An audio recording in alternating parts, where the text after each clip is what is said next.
si practicando la tortura protege la democracia. Pero evidentemente uno se puede interrogar qué tipo de democracia se protege practicando la tortura, porque una democracia que practica se destruye como democracia. Evidentemente uno se... Cuando los golpes y las humillaciones solía haber un médico militar del ejército de Estados Unidos. A veces, cuando los presos se desmayaban por el dolor, los doctores les recuperaban para que el interrogatorio pudiera continuar. En otra ocasión, un médico preparó el cadáver de un preso muerto bajo tortura para que pareciera que estaba vivo al llegar al hospital. Lo explica con todo detalle un informe de la revista científica británica The Lancet, que se publica mañana en papel, pero ya se puede leer en Internet.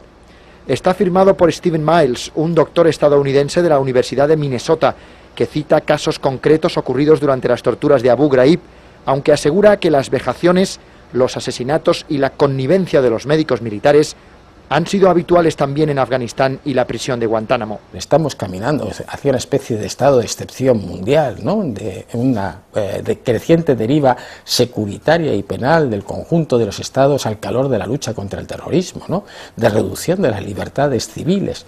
Eso también se está produciendo en Europa, ¿no?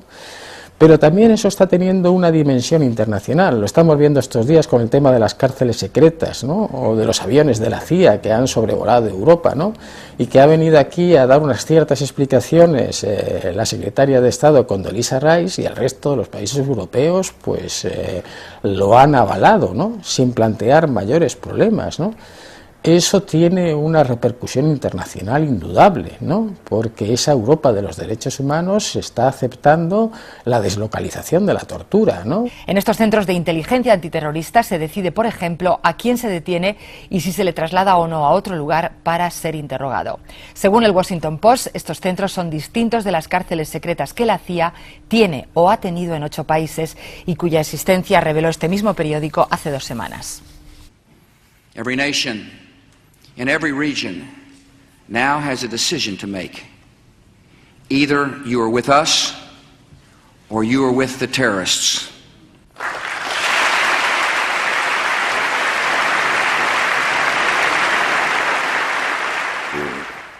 De las barbaridades que el bicho humano es capaz de cometer. En la guerra entre el bien y el mal siempre es el pueblo el que pone los muertos. Y la verdad es que hoy por hoy, hasta en el lenguaje, se repite lo de siempre, porque cuando uno escucha los discursos de los líderes victoriosos, y sobre todo de Bush, que es ahora el gran jefe en esta cruzada del bien contra el mal, uno está escuchando los parlamentos de Superman o de Batman, que esos son sus ideólogos, sus inspiradores. Es una visión facilonga del mundo que reduce la tierra al combate entre Dios y Satán, y por supuesto que cada uno de los grandes jefes terroristas, o del terror de Estado, o del terror privado, o del terrorismo de la maquinaria militar, o del terrorismo de los fundamentalistas religiosos, o hasta los locos sueltos que andan por ahí, cada uno de ellos cree que tiene línea directa con Dios. Que yo me pregunto, ¿pero y hablan con Dios? ¿Pero y cómo? ¿Por mail? ¿Por fax? ¿Por teléfono? A ver si me pasan la dirección. Que hay más de una cosa que me gustaría preguntarle a Dios. Yo que tanto creía en Él cuando era chico. Me gustaría preguntarle, oye Dios, ¿pero a qué ángel le has encomendado la distribución de los bienes terrenales? ¿Cuál es el ángel que se ocupa de distribuir en el mundo los panes y los peces? Ha hecho muy mal su tarea. Yo creo que mejor sería que lo destituyeras de una vez. We have to break the sound barrier so that people in the rest of the world know that there are people in the United States, a large number, who deeply care about what is happening in the rest of the world. Nadie que haya leído a Mark Twain puede ser enemigo de los Estados Unidos. Yo soy enemigo del imperialismo norteamericano, pero no de los Estados Unidos. Y esa me parece que es una aclaración necesaria. Cuando tantas veces parece que todo es criticar a América, primero, no es América. Nunca hay que criticar a los pueblos.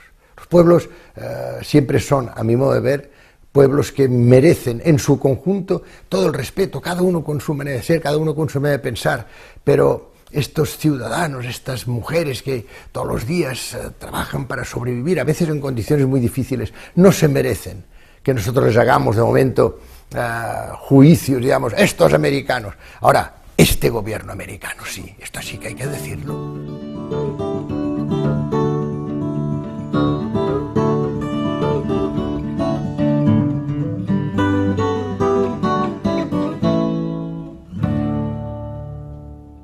Le problème, c'est qu'ils ne nous donnent pas l'alternative.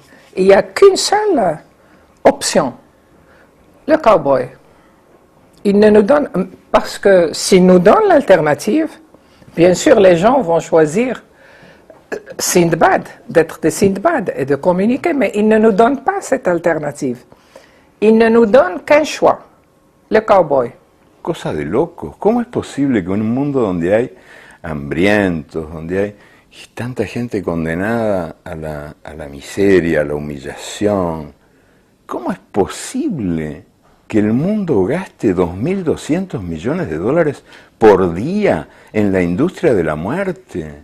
Lamento como el que más las muertes, pero recuerdo que antes del 11 de septiembre hay un 10 de septiembre, un 12 de septiembre, y que se está masacrando a millares en África y nadie dice nada.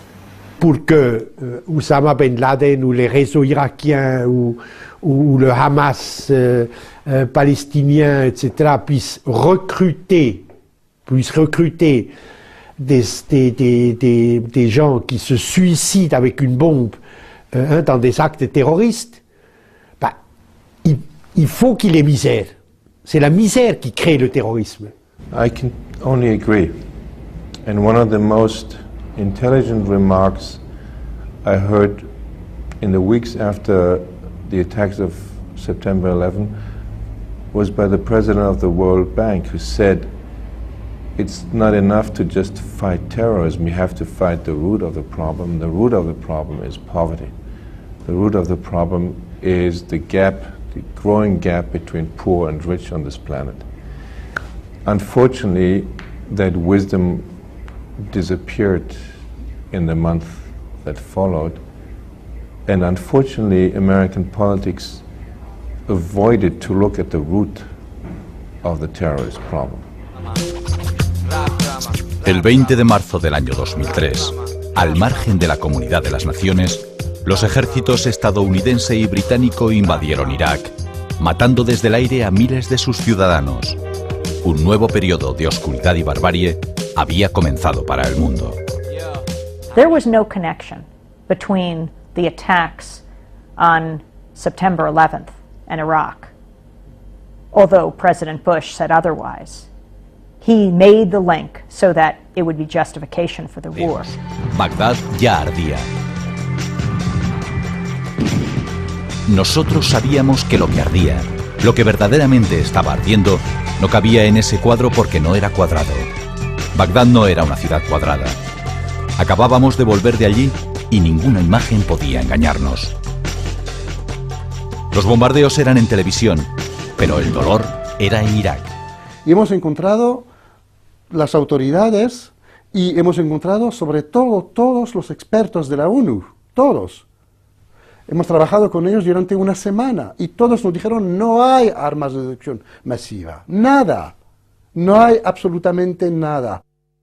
¿Que si hemos agotado o no las avenidas diplomáticas? Por supuesto que sí, pero desde el punto de vista de la seguridad mundial no podemos volver al Consejo de Seguridad para que esta discusión quede relegada por otra posterior y otra posterior aún más. Llevamos 12 años y por eso sigue teniendo las armas de destrucción masiva. Le tengo que decir que para mí no hay equidistancia, no la puede haber, entre la legalidad y la impunidad.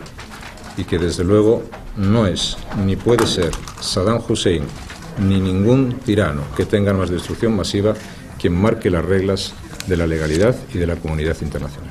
El dictador iraquí y sus armas de destrucción masiva son una amenaza para la seguridad de las naciones libres. Es un peligro para sus vecinos. Y es unidad.